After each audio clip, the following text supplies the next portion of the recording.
Welcome to Spilling the TSA, where we deal with facts, context, and receipts. This channel focuses on South Africa. However, tonight I'm going to be speaking about the United States, and it's not because we are fascinated with Washington. Shocked, maybe, amused on occasion, and just sometimes just flabbergasted at the things that they are doing since Donald Trump has taken office in the USA. And I think it's important to highlight is when I discuss the United States, it's because of their adversarial role towards South Africa, and we need to understand it in the larger context. Over the past few months, the USA has threatened to exclude us from AGOA. They have also tried to pressurize us when it comes to who South Africa aligns to. And also then there has been their very aggressive stance when it comes to South Africa using international law in its ICJ case against Israel. Now, this matters because when a superpower starts using diplomacy and trade as leverage, it is no longer about partnership, but about punishment. This isn't happening in isolation, though. South Africa is not the only target of the United States, well, Trump's United States, when it comes to their adversarial actions. For instance, just recently, the United States has confiscated a Venezuelan oil tanker, and this move was widely condemned by the international community, saying that it is coercion dressed up in law enforcement. Then there is also the fact that the United States was the only country that actually voted no about the protection of aid workers at the United Nations, which left everyone quite shocked, specifically the allies they have left, because who is Washington leading? Now we have to layer it on the bigger picture. So first of all, Donald Trump's approval ratings are slipping at home. However, he still thinks that he is the CEO of planet Earth. And I must say that he comes across as if he's genuinely shocked when countries don't take orders or they don't comply when he demands it.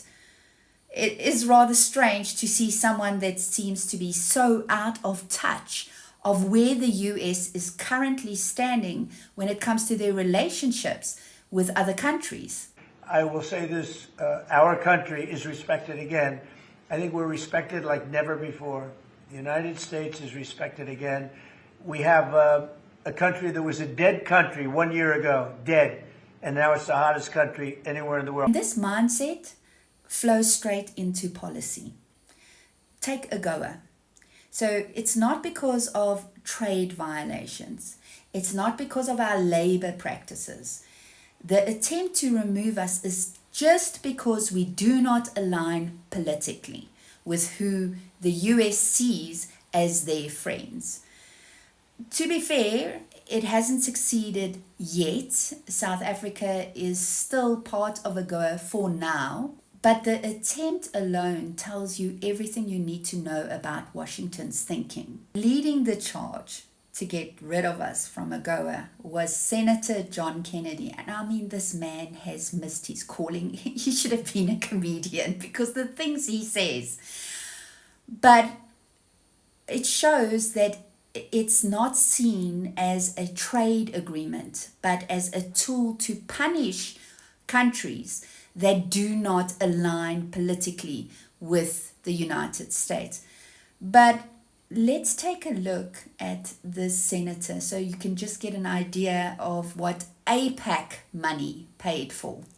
Is what you could end up looking like if you eat some of the raw, frozen shrimp being sent to the United States by other countries.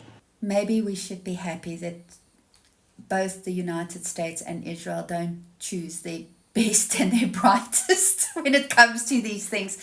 But if you want to understand how everything fits together, and the United States stance when it comes to the rest of the world, and I'm talking about their current stance, then you need to look at one document, and that is the United States National Security Strategy for 2025. I read it so that you don't have to, but please feel free. I encourage people not to actually just take my views on something, but go through it. It is 33 pages long, and yeah. But because I had read it, I felt that I needed to reward myself, so I unpacked my interpretation of it in song. It was my reward for going through that document. So just to be clear, the words and the interpretations are mine.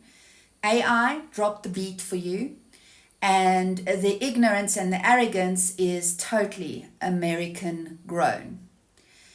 But I think it gives you a clear view on how the United States sees its place in the world and how it sees the rest of the world and how it believes the rest of the world should be interacting with it. Let's get into it.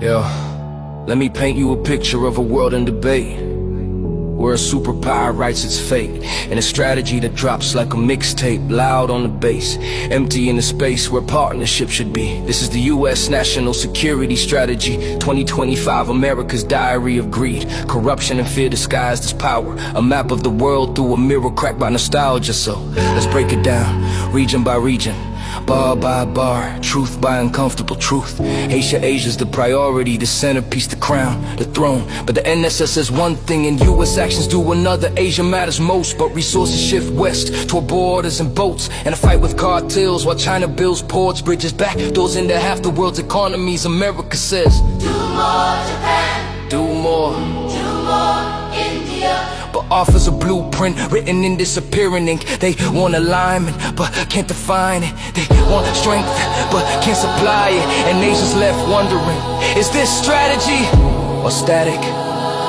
Europe, America looks at Europe and sees ghosts in cathedrals, civilizations fading, identities traded, birth rates sinking like old battleships. It doesn't see allies, it sees a warning label. Spend more, defend more, and don't expect us to save you anymore. This ain't partnership, this is a breakup text delivered in policy font.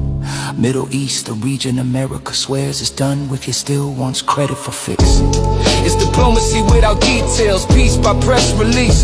The fantasy that a handshake can heal a hurricane, but the Middle East ain't a chessboard, it's a mosaic of memory, beauty, power, pain. The NSS treats it like a quick equation. Less war, more deal. But equations need constants, and America's commitment ain't one. Now Africa, a continent of 54 nations, youth rising like dawn and futures growing faster than forecasts. what does the U.S. give Africa?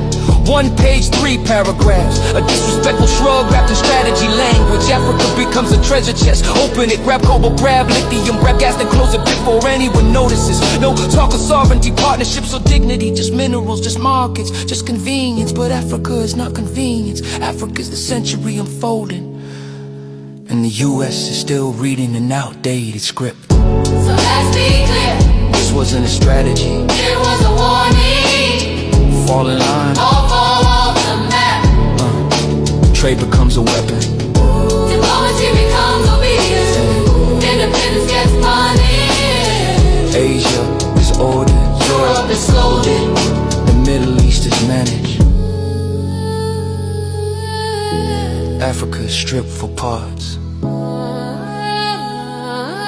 That's not leadership, that's coercion. And history is ruthless with empires that confuse fear for respect. Because you can't sanction your way to trust. You can't tariff your way to loyalty. And you can threaten a multipolar world back into silence. So remember this moment. America off its throne. America alone. America alone. So that was the song. I hope you enjoyed it, and if you didn't, I'm sorry, but I needed to reward myself for going through that hot mess of a document. What I wanted to say is the important thing to notice is that South Africa is not mentioned in that document at all. There isn't a line, a paragraph, or even a footnote. However, that hasn't stopped the US from lecturing, pressurizing, and threatening us. However, I wanted to mention that that document is not a strategy. It is just an indication of a hierarchy. And it also maybe makes us feel a little bit better as South Africa, is that we are not the only country that the United States thinks it can control. I also want to mention this, is South Africa is not anti-American. South Africa is pro-sovereignty. And until the USA actually realizes that, they're eroding their own credibility. And it's not only related to South Africa. So there's the tea.